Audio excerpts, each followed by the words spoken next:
Welcome to the Marvin Jackson, Roland and Ronald Freeman, Southern California chapter of Black Panther Party, alumni breakfast, and all the veterans that are around.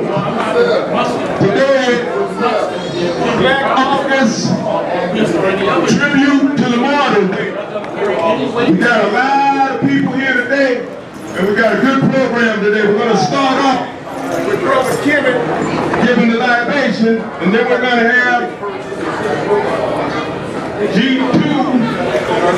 James give the intro, and then Black August history is going to be G2, and then we're going to have Allegra, the daughter of Hugo Yogi Pinel, rest in power, she's going to speak, and then we're going to have General Shakur and a beer. Okay, so we're going to get right into it. Here we go. First of all, we want to give libations. The first Africans that built the pyramids, the Typhonians, the Chaldeans. We want to give a shade to the Mindes, the Kakanga people, the Bantu people, the first Africans that at the last Spanish on Africa grabbed the soil and the dirt and put it in their mouth because they know it might be the only thing they got to remember themselves from the continent. Ashe. Yes, sir. We want to give a pour libation to the freedom fighters. Christophe. We want to give libations to Haiti Christophe, to Turn Overture, to the African blood defenders, Harriet Tubman. Ashe. We want to give libation to those brothers and sisters that couldn't be killed, that became our grandparents and great-grandparents and parents. Ashe. We want to pour libation to the freedom fighters, the Hugo Fidels, the Roland Freemans, Big Bobby Hood, Puncher Carter, John Huggins, and the endless list that won't be missed when liberation was purged. Ashe. Last but not least, to our children, the ones among the living, the ones that they couldn't kill. We want to pour libations to the memory of all the ancestors that came before. We will never forget them. Although we cannot see their eyes or hear their voices, we will tell their stories. We will cherish them, and we will remember them. Ashe.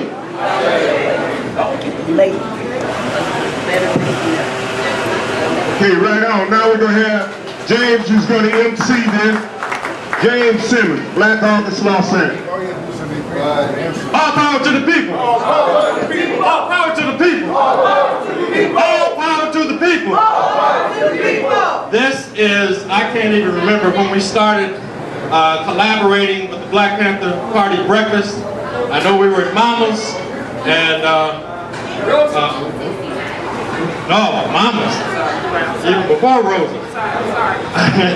Mama's and Roland Freeman, I think we asked if we could do a presentation for the breakfast for Black August. He said yes. Then the next year he said, y'all gonna do that thing again, right? He said yes. So every year since we were at Mama's, I think we did 2010,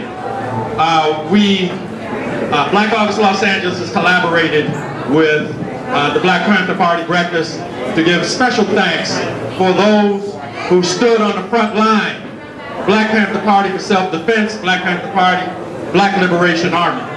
So what to do now is have Comrade Jitu Sadiki, Black August Los Angeles, one of the founders of Black August, who was there at the first Black August. And was that San Quentin? Soledad. Had been on the front line for decades.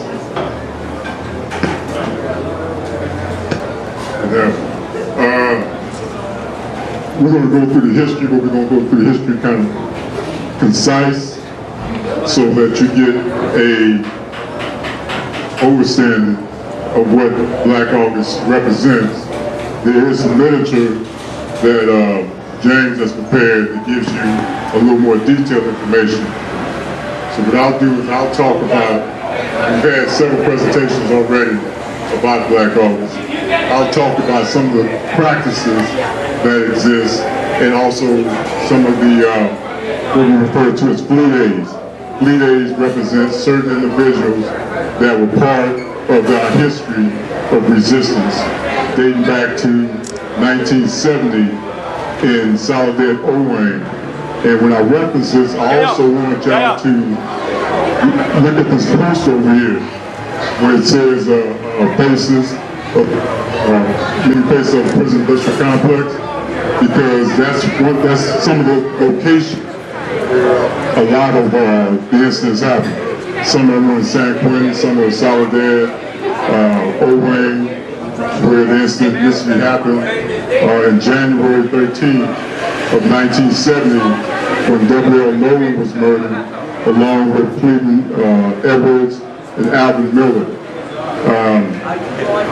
It's important that we give a visual. Excuse me, if I can get by here. We give a visual to this, so you have an idea of what these brothers went through. If you look at the picture at the bottom left side, that's Soledad Owen. That building that's behind it is the medical facility. So there was an opportunity after the brother was shot to assist him after the brother was shot. And what happened, he was set up by the guards. They had a racist white prisoner to start a fight with him. And once the fight started, the gun tower guard shot WL. And when the two brothers went over there to assist him, they too were murdered. And all three of those murders were cleared by the state. That's what led to the incident involving George Jackson, Cleta Drumgo, and John Flechette, who were charged with the murder of a guard several months after that. So the first plea day is August 7th, when the young comrade man-child, Jonathan Jackson, attempted to liberate the brothers that were on trial in order to get the the Soledad 3 brothers released. And he was murdered August 7th of 1970. The following year, Comrade George was charged with, indicated that he tried to escape from the Justice Center in San Quentin. The picture in the upper left-hand corner is right next to Justice Center. That's San Quentin Max B. And they murdered Comrade George, and they also charged 6 brothers for the murder of 2 guards and 3 prisoners. But the killing of George represents one of the plea days, which is August 21st in 1971. The other plea days, the January 13th date is actually what we recognize on August 13th. And then we have August 1st, when Qatari Galden was injured on the prison yard in San Quentin, refused any medical attention, and he died. So initially we had August 1st, August 7th, August 13th, and August 21st as the plea days. We are now adding to that, not happily adding to that, but we're also adding August 12th, which is when Comrade Yogi was murdered last year in Folsom Prison. A couple of questions, like I said, I just want to make this a concise presentation because we got a lot of stuff on the agenda. So if there's any questions, I'll entertain a couple questions. Okay, I'm going to turn it back over to the moderator, wherever he's at. All right. When we commemorate Black August, we're dealing with the history, but this is also something that's still alive and thrive, that fight. One of the things that we want people to be aware of is that this resistance is not something that happened decades ago. This resistance has been continuous since then. One of the things that will be taking place next month, September 9th, is a work stoppage throughout the country involving prisoners, inside, and some of them have been on continuous hunger strikes. There's a website where you can get more information about it, which is Support Prisoners Resistance, so supportprisonerresistance.net, and find out more about it. The significance of September 9th is the day that the brothers in New York, in Attica, took over that prison. This was a result of the death of Comrade George and then responding to what happened in California. So this resistance continues. Supportprisonerresistance.net.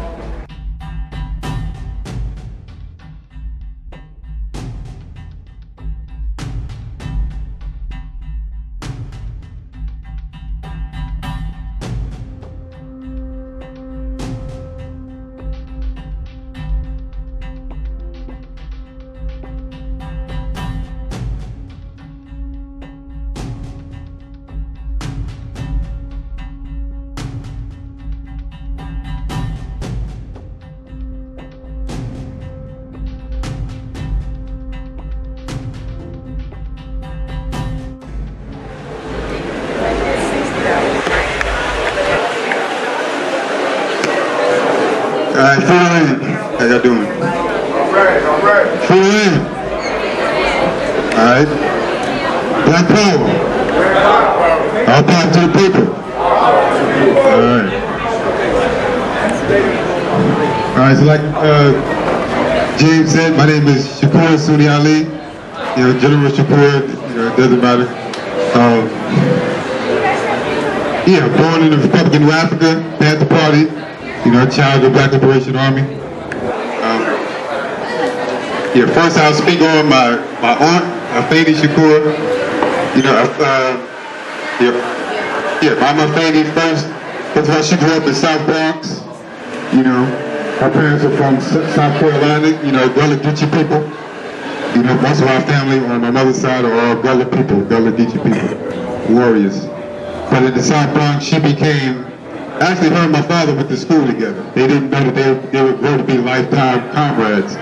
But they, she became, a fierce freedom fighter and a warrior for women's rights, tenants' rights. And she fought for it. She was known for fighting against sexism, within, the movement, within the Panther Party in general, and really just, she was a very intelligent woman. She, when they tried her, she was her own lawyer. This is how outspoken and intelligent she was. So if you wonder where Tupac get it from, he gets it all from his mother. Outspoken, very intelligent, and adamant about what she believed in. And she, made everybody respect her for that. These women wasn't perfect, but they stood up in the imperfect world and dared to struggle and dared to win against a lot of things that was plaguing us at that time. And they made a lot of good change. They stepped to people who wasn't correct, including themselves, women and men. And it got a lot of people, forced a lot of change within the party and outside of it. About the way you viewed women in particular. And they raised their sons to not have that sexist outlook, even as we grew as strong men and revolutionaries. So I think that's important to highlight about these two women. My mother, Fulani Sunni Ali, Ialosha Fulani Sunni Ali, also General Fulani Sunni Ali. She was the commanding general of the Black Legion at the time of her passing away. She was also a priestess in the Lukumi tradition, a priestess of Obatala. She was also a healer in many different ways. Basically a story of her. She grew up in a family, that moved from South Carolina to New York. She started out like a lot of our elders, poisoned by the whole white Catholic rhetoric. She went to Catholic school and had her first taste of little white racist girls, being one of the only black girls in the school, having to smack up little white girls for calling her nigga and stuff like that. So she grew, understanding what the enemy was. And when she came into her understanding around 18, 19, joined the Panther Party, Later on, she joined, the African Security Force under my grandfather, General Fulani, and she joined the Black Legion, and she became a Minister of Information within the Republic of Africa. So through all of this time, there was times when she was tried, and she left with us a legacy of, I would say, really just love for her people. I think this is the main message, is to not give up, is to carry it on, and really love your people so much that you will fight, live, and die for your people. And she raised her children to have that, no matter what the sacrifices were. The FBI actually threatened my mother and her family, and a lot of them at that time, that they will not only come after them, but they will come after your children. And they may do on that threat with a lot of us. A lot of us didn't make it. A lot of us, people don't know the stories, but me and my sisters and actually her family's daughter, some of us, we're going to get together, we're going to write a story and a documentary on Afeni, Asada, my mother and other sisters, and the children of the movement, that a lot of that story get told. A lot of us were murdered by the FBI, like Tupac, like one of my other cousins who was drowned, when he was at a birthday party for his girlfriend, And we knew he was drowned because he was a great swimmer. He was one of the ones who went through extra training. He was a little bit older than me. He was like, the only two people I have respect for that was older than me was him and Tupac, because they were the ones who was carrying it on. And they murdered him. I ain't got time to go all into it why, but there was some CIA stuff going on. But they told him that they would come after your children as well, When they raided our house and my father was on the run because they wanted to try him, he was also one of the guys on trial for freeing Asada Shakur. At that time, they wanted her to snitch on him, and so they tied her. When they captured us, we had been in exile. They captured us from Central America, and they strapped her down, took her clothes off. She was pregnant with my younger sister.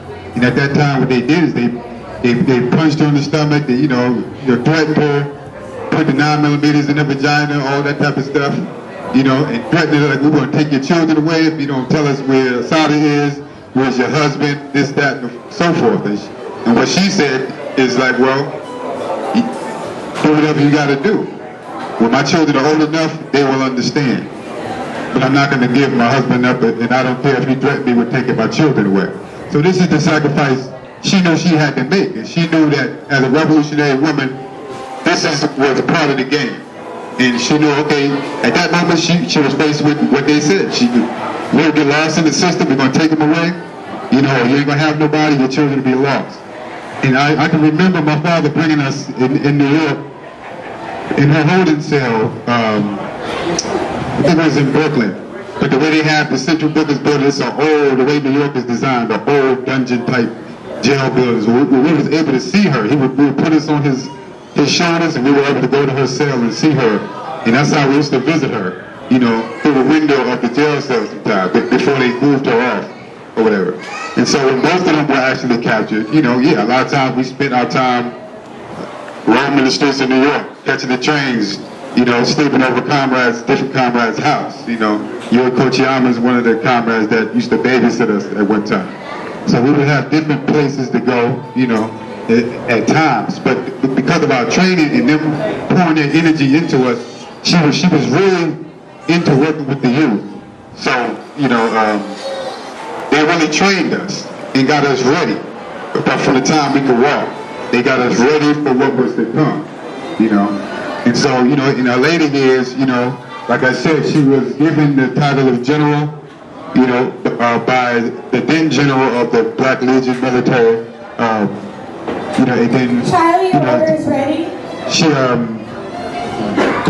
basically the work was to rebuild the military as the military was supposed to be built. To get out of the whole, just giving people stuff just because they're nice brothers, so on and so forth. So we began diving into that. And she began training me to take that leadership, because they believe that there's no success without successes. This was her big thing. So whoever she could reach out to on whatever she was about, healing, she was an acupuncturist, you know, she, besides therapist, she was really into her priesthood work, and she helped a lot of people. And that's one of the things that I do, that Sister Afia does. We carry on that legacy of healing. Because a lot of what our elders been through, when you got the time, call our elders, speak to them, give them their flowers while they're here. Because a lot of what the enemy did, even besides lock them up and kill them, that stress that went along with that lifestyle that we have to live as revolutionaries causes death. So even in my mother's later days, even though she died the way she died, we knew it was caused because of the mounted up stress over the years that she had to face that was internalized, that a lot of them don't get a chance to deal with. And one of the things I want to challenge us and leave us with is another piece of another piece of being a revolutionary. As we grow older and grow up and be the elders now, and our elders are passing on, we have to understand health, taking care of ourselves, because it ain't an easy fight. This fight leaves scars, internal scars as well as external scars. You know, people dying from cancer and different other ailments. This is very real and a cause of what we are going through. I understand that. So I just want to leave y'all with that. Don't want to speak too long. So just remember, you know what I'm saying, in particular the sisters of the struggle as well in their fight, and just look up and dare to struggle and love your people and keep reaching higher. All right? For the link.